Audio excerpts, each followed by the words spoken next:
ꯃꯁꯤ ꯑꯩꯅ ꯉꯥꯡꯖꯒꯗꯧꯔꯤꯕ ꯇꯣꯄꯤꯛ ꯑꯁꯤꯗꯤ ꯇꯥꯏꯕꯪ ꯃꯤꯑꯣꯏꯕꯅ ꯁꯤꯕ ꯃꯇꯝꯗ ꯀꯗꯥꯏꯗ ꯆꯠꯂꯤ ꯅꯠꯇ꯭ꯔꯒ ꯀꯗꯥꯏꯗ ꯂꯩ ꯍꯥꯏꯔꯤꯕ ꯑꯁꯤꯒꯤ ꯃꯔꯝꯗ ꯉꯥꯡꯖꯔꯛꯀꯦ꯫ ꯑꯍꯥꯟꯕꯗ ꯑꯩꯈꯣꯏ ꯏꯁꯣꯔꯗ ꯄ꯭ꯔꯊꯅꯥ ꯇꯧꯁꯤ꯫ ꯁꯔꯒꯗ ꯂꯩꯕ ꯏꯄꯥ ꯏꯁꯣꯔ ꯌꯥꯝ ꯊꯥꯒꯠꯆꯔꯦ꯫ ꯑꯩꯈꯣꯏ ꯇꯥꯏꯕꯪ ꯃꯤꯑꯣꯏꯕꯅ ꯁꯤꯕ ꯃꯇꯝꯗ ꯑꯩꯈꯣꯏ ꯀꯗꯥꯏꯗ ꯂꯩ ꯅꯠꯇ꯭ꯔꯒ ꯀꯗꯥꯏꯗ ꯆꯠꯂꯤ ꯍꯥꯏꯕꯁꯤꯒꯤ ꯃꯔꯝꯗ ꯅꯍꯥꯛꯀꯤ ꯕꯥꯏꯕꯜꯗꯒꯤ ꯑꯩꯅ ꯋꯥꯍꯩ ꯈꯔ ꯉꯥꯡꯖꯒꯗꯧꯔꯤ꯫ ꯃꯁꯤꯗ ꯅꯍꯥꯛꯅ ꯕꯣꯔ ꯄꯤꯕꯤꯌꯨ꯫ ꯇꯥꯔꯤꯕ ꯏꯆꯤꯟ ꯏꯅꯥꯎ ꯈꯨꯗꯤꯡꯃꯛꯁꯨ ꯅꯍꯥꯛꯅ ꯕꯣꯔ ꯄꯤꯕꯤꯌꯨ꯫ ꯊꯋꯥꯏ ꯁꯦꯡꯕꯗꯨꯅ ꯍꯧꯕꯗꯒꯤ ꯂꯣꯏ ꯐꯥꯎꯕ ꯆꯤꯡꯕꯤꯌꯨ꯫ ꯄ꯭ꯔꯚꯨ ꯖꯤꯁꯨ ꯈ꯭ꯔꯤꯁꯇꯒꯤ ꯃꯤꯡꯗ ꯈꯨꯔꯨꯝꯖꯔꯤ, ꯑꯥꯃꯦꯟ꯫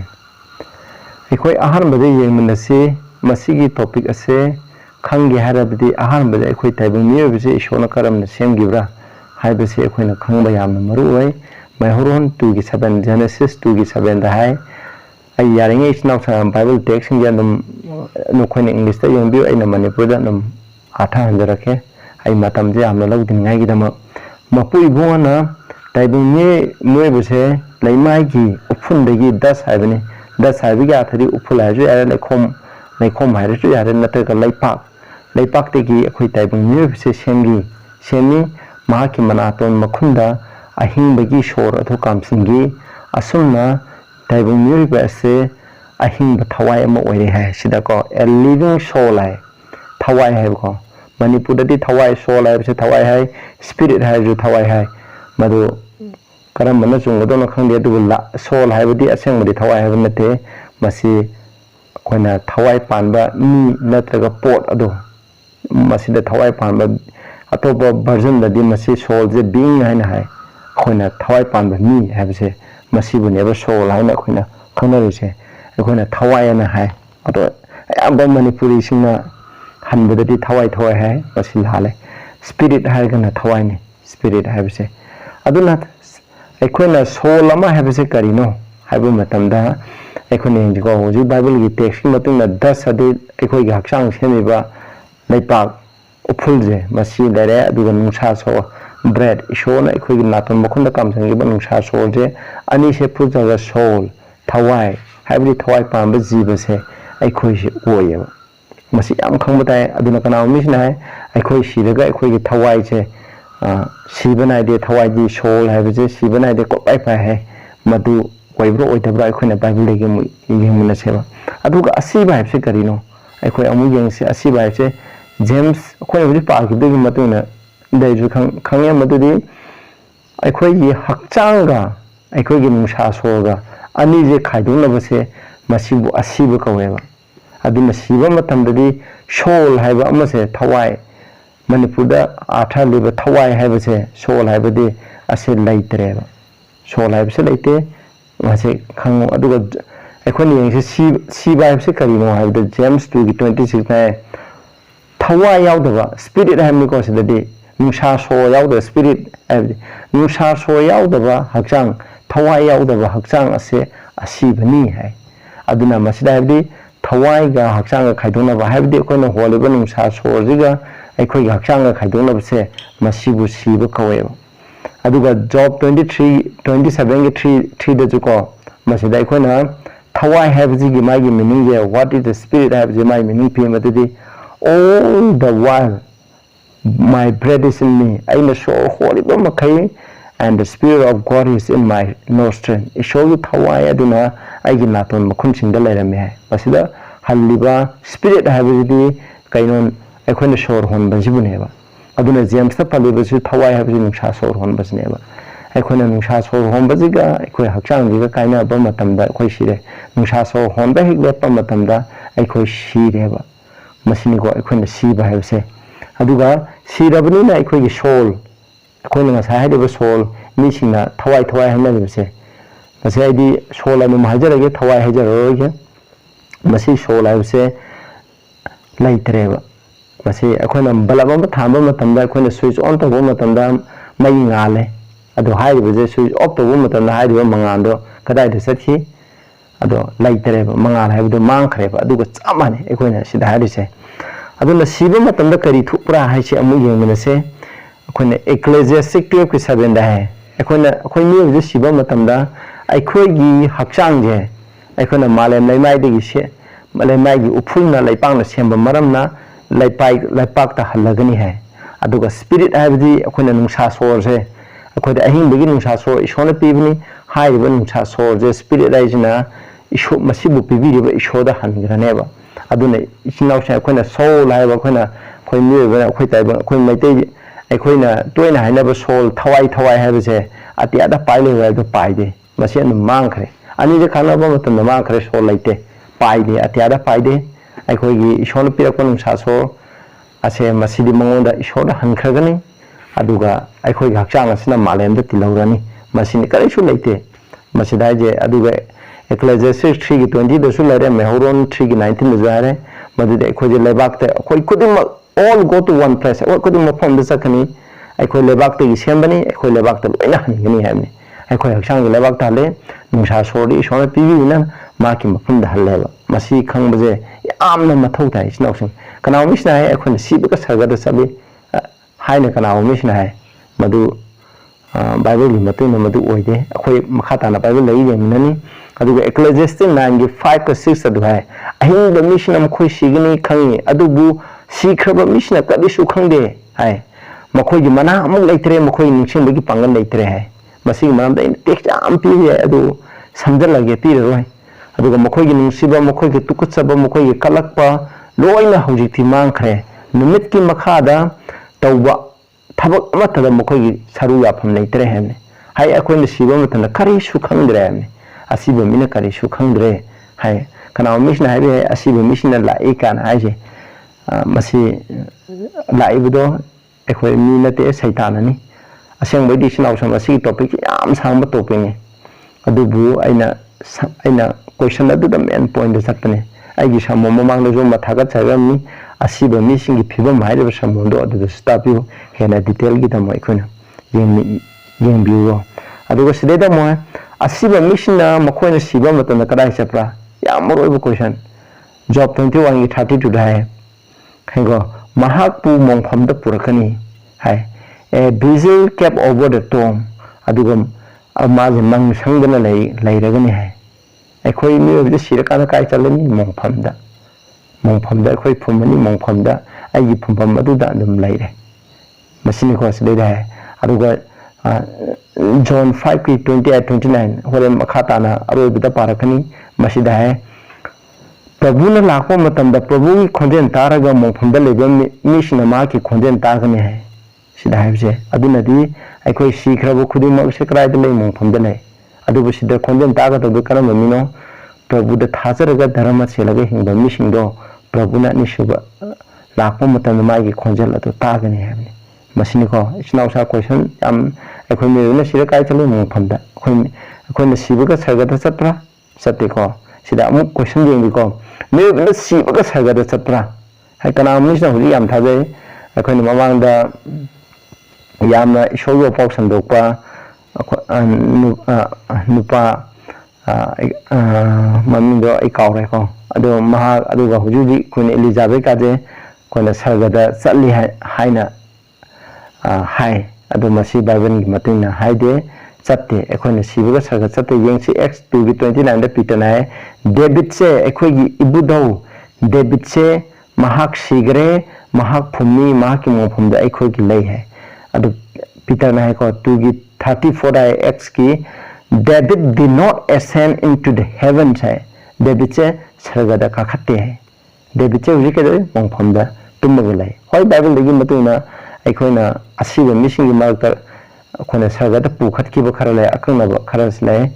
madudi ke no Prabhu Yishuna hinkata matamda mongpham hangtoga mi khara sargada sakhai aduga Elijah Moses makoije sargada sakhai aduga aikoina revelation gi lai paaba matamda khona khangai hojik sargada ahal kun mari hai prithibi dagi ni sakkiba mi kun mari sargada lai na adumna hai makoije karigida makoije karam matamda no hai kana kunmari je Moses Elijah tharaga Enoch ne makoje sargada sakena Bible na haibni ko atai di haide makoje sargada sakki aduga atai ahal kunma thoi adudi Prabhu Yishu Krishna siba matamda mapa gi mana to khudo na tamningai gi dama mana sibiba asina aina thawai kyamarum kanbibu ngame habi uningai gi dama mi khara dharma selaga siba mi khara hinkalan geba makhoi mundu kana kana yaubun haibdi de khoina khangde masima mayek senge aduga मसिदाई को अखोई soul है अखोई soul है थवाई अजु थवाई है को असेंबदी थवाई नते थवाई से सीबना soul है सीबना है इजिकल 18 की 4 है पाप तवा थवाई अदो सीगनी अकोदुगा अखोई ताइबो मियोगा बिसु सीबना है जॉब 4 की 17 दा अखोई मियो सीबना है अब फर्स्ट टिमोथी 6 की 15 16 दा ईशो खक्तना को सीबना है दबा अमर है बजे ईशो खक्तना ले अखोई ताइबो मियो अखोई खुदम लोइना सीबना है अदुदि अखोनी यंसे बाइबल ना अस्सी बजे मसिबु हन्ना हन्ना अस्सी बसिबु करी ने हाइना बाइबल हाइब्रा हाइब्दु यंगमेसे डिटोनोमेन 31 की 16 दाय मपु इबुङो ना मोजे थाय हंगो येमो नहा की नपा नपुसिंग तुमिन नगनी हमें मसिदस दाउ सेल स्लीप डाइ फादर नंगी नपा नपुसिंग तुमिन नगनी हैबदी सीगनी हमें अदु बुलाइबु पबदी मोजे से होय मा सी मतम खर सिरबो मतुंदा माजे सिरे काना फुमु मतुंदा माजे मु ईशोगी सगदुत के केवल लाग मादे मु सगद पुखत करेबा मसे अखोना जुट लाइक तेगी फंगबने मसे मलारे अदुगा प्रभु यीशु ख्रिस्ट की मागी सलोन ओंब मतम जु अलाइजा गा मोसेस का तो लाएबा मसिना ताकोदि मोदेस हिंकत के हबने अदुगा सिदा सेकंड सामुएल की 7:12 तजु है you rest with your father हैमिको नंगी नपा नपुसिंग नंग पथारो है रेस्ट अदि तुम्बा है अदुगा जॉब 14 की 12 तजु है ये बिना तुम में अमो हंगा हगलकते है मखोय को आउट ऑफ देयर स्लीप है मखोय तुम मदि हगलकते है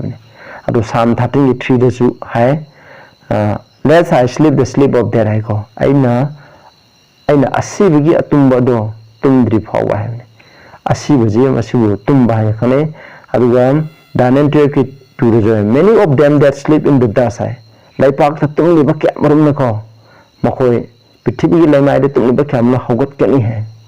खराना लोमराय तब खराना मरानसिनेब हाइना सिदा है मसिबु असीब है मसिना ओल्ड टेस्टामेंट न्यू टेस्टामेंट दम यंगसे कोना जॉन 11 की लाजारस की मतंग दा है प्रभुना आवर लाजारस स्लीप्स है को आवर फ्रेंड लाजारस स्लीप अखोय की मरुक लाजारस तुमली है तुम बाहर जमा लाजारस इज डेड को लाजारस सी दे है अतुम बजिबु अखोन सी बजिबु तुम बाहर खने अदुगा 27 की the graves were open many bodies of the saints who had fallen asleep were raised है ai nga sai gibdo khona hana tung khraga saints ai didam sem basing hakchang ke amrum hinkhalaki hai sida aduga first Thessalonians 4:14 da hai Christ da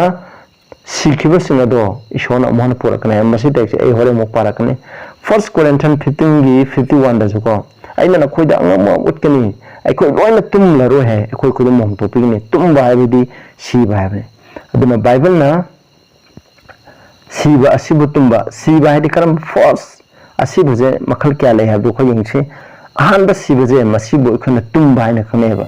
मसिदा सिदा को how many kinds of that असिबु मखल क्या ले अखोई यंगना से अखोना हुजि पांगरे हुजि अखोई ताइबु मिबना पातरोगा अफबु ओजु फतबु ओजु पातरोगा सिरिबसिंगे मसिबु अहानबा तुम्बा है खनेबा अदुगा अनिशुबम जे खुन रेवलेशन 20 की 14 दा है and death and hell were cast into the lake of fire sina noroki ne ko this is the second death है मसिना अनिशुबा खुन प्रभु यीशु कृष्ण अनिशुबा लाबु मतुंग सही लिसिंग अमा मिलेनियम लोरबा मतुंगा फतबा मी मखैसे लोइन हिंकलनगनी अदु मतुंगा मखोजे अमु हातकनेबा अमु पुरा अखोइना सी हाथ के नेबा नोरोक मैगी कोम दे लंजलानेबा मसिन नोरोक की दंडी पीबजे मसिबु अनिशुबा सिबाइना खने असमाय तौदना हिंकलक मखल क्या ले अनि ले हिंकलक मखल जो यंगचे जॉन 5 की 28 29 दा गकनु उखम तो लाए मोंफम दले बमिसिना मा की खोंजल तागने हमें मोंफम दले बमिसिना दी अहान बसिबुदनी को मसि कनादनो हाबिदि अहान बसिबा अदे सम सेल कम फॉर मखोय खरन हिंकलकनी they have done afabata wujina ahin bagi hinkatpada masigo masi first resurrection de yaroni aduga first resurrection karama matam thoy have a combe text pazara ke ani shibala ku matam thokani aduga they have done fatabata wumusunda mangtan ngai hinkatpada thokani hai damnation gi dama hai masida aduna hinkatpa makhal ani leiba अच्छे को हाल में हिंगा तजना प्रभु यीशु कृष्ण अनि शुभ लाख पर हिंगा कने अदि मतुंग the सही लिसिंग अमा लेगनी मसे मिलेनियम की मरम तो जो आइने सामोन सेंग्रबनी नखो यंग ओसिदा आइगे सामोन सेडिस को रेवलेशन 20 की सामोन दु नखोनी ngaju khangani रेवलेशन 20 की मतुंग नखो मिलेनियम हाइबसे प्रभु यीशु कृष्ण लाकांदा होगनी कनाउ मो इन मिलेनियम से प्रभु यीशु ने लाक्तंगी ममांगदा हाइना सेरानना थाजब याव को मदुनते प्रभु ने लागा सही लिसिंग अमा लेगनी अदि मतुंग दा मु लाखनी अदु को फतब मी मखै लोना हातोकनी खो फतब फतन सिगिबा पाप सिगिबा मी मखै लो हिंगलखने मदुन अनि शुभ रिजरेक्शन अदु मथंग नोरक मखोइना फंगदब दंदिदो नोरक यादि पृथ्वी असे नोरक ओइगदो मसिन बागी कोम थाजलनी मदुगुना अनि शुभ सिबा कवे हाइना खने को द रेवलेशन 25 ता हाइजे but the rest of the dead live not again until the 1,000 year away from civilization. This is the first resurrection. Han ba hingala po kawai hai masida amo koina yengse dharma chenba mi singda dongba nai da punsi haibidi arang kum si banai da punsi arang kum se karam matan da pibi braba 1 Corinthians 15 51 53 da koina akoi khudum mikup amda min kupada peri oibu peri gi makhol khongba haibi Prabhu Yeshua ani shubla kum matan da trumpet na khongani aduga death will be raised incorruptible asiba mission ado hadi tungi ha tungi mission do kono mopen nai den hinkalakani aduga khoigi siba nai bhakchang asina siba nai da bhakchang haplagani hai masini ko Prabhu na ani shubla kum matamda ikoje longba nai da punsi hadi siba nai da punsi se pibirane ba arobe text ai pass rake aduga lotion binaje First Thessalonians 4:14 to 17 dai masim dong phada pamne maram di ekoina thaje Prabhu Yeshu Krishna siraga hinkat khabje ekoina thaje asumna Prabhu Yeshu Krishna thaje duna tum liba singdo tum bai di siba ne thaje do siba singado ishona mokoi bo mo hinkalam gani hamne 15 da for this we say unto you by the word of the Lord show you haina masina ko haini aikoi हिंदुना लैरिबा खोजे प्रभुना लाको मतंदा तुंग्रबा सिग्रबा missing अदो मदुब अखोइना थिंदंग अमरोयबा प्रभुना मिसु लाको मतंदा हिंदुन लैबकना सिदन लैबा मी नखोइ हगुलन हादो थिंदंग अमरोय मरमदि प्रभु मसामना सरगदगी अहोब खोंजेल अमगा लोइनना सरगदुन मकोकी खोंजेंग लोइनना ईश्वरगी पेरेसिंगागी मकोन ग लोइनना महाग लाकनी कुंधरकनी है The dead in Christ shall rise first. Christ the sick by missing do hane hingat kene hane masiguna first resurrection hane Prabhu Yeshu Krishna ani shubala kum tanda dharma sendula sick by missing do hinkalangani adubu paata ba dharma senda saga chalo do missing do amta hinkaloi aduga ani shubala kum tanda prithvi da lai hinduna lai ba phatta ba missing adudu magi manganda mangan khakani masim lai adu verse 17 Then we which are alive and remain shall be caught up together with them in the cloud. Akoi hindun lai bami sing ase ngasai gi sigiba dharma jala sinimi sing hinkalam do adu ko puna atyada pukhat kene hai ekona laichin da prabhu unagani hai asum lai khoja matang khudam ki oina laigini hai snausa aduna ekona khange mase bible na tapu matuna ekoi taibang mi ba base ekona sibaga ekona sargada natraga norokta sateba ekoi mipum khudim la siba matamda फत्तब me ओरसु अफब me ओरसु तुमबा लैरेबा